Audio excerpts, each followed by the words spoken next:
There are 24 days until the 2024 presidential election, and as we get closer, Vice President Kamala Harris and former President Donald Trump are not the only ones to continue on the campaign trail. Their supporters are too, including Senator Bernie Sanders of Vermont. He was in Baraboo today campaigning for Vice President Kamala Harris and her running mate, Minnesota Governor Tim Walz. Political reporter Darielle Fair spoke with the senator one-on-one. She has you covered on why he says this election will be a fight to preserve democracy.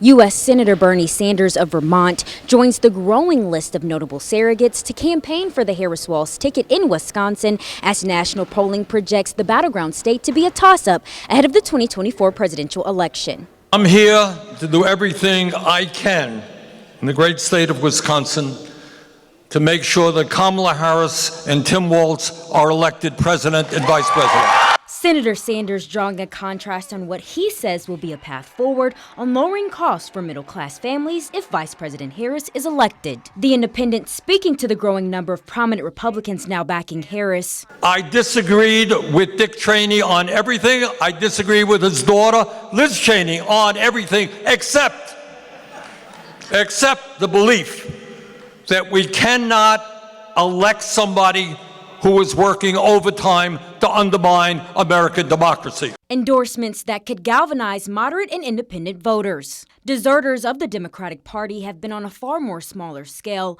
with former Democrats Robert F. Kennedy and Tulsi Gabbard endorsing former President Donald Trump. You've said in the past that Vice President Harris is progressive, but on the issues of the economy and immigration, do you feel that she is making her case to those independent and moderate voters that will be critical in this election? Well, I think if people listen to what she is saying, she is. She's talking about building 3 million units of affordable housing. That's exactly what we do. It's hard today to bring up a kid.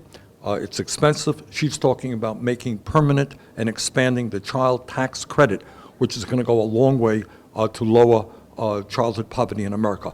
The senator's visit comes one day after he joined United Auto Workers President Shawn Fain in Belvedere for a second Keep the Promise rally. UAW leaders calling on the automotive plant Stellantis to deliver on its 2023 agreement to reopen the facility after claims that market conditions have delayed those plans. Former President Donald Trump and Vice President Kamala Harris attempting to make their final pitches to voters with less than 25 days left on the campaign trail.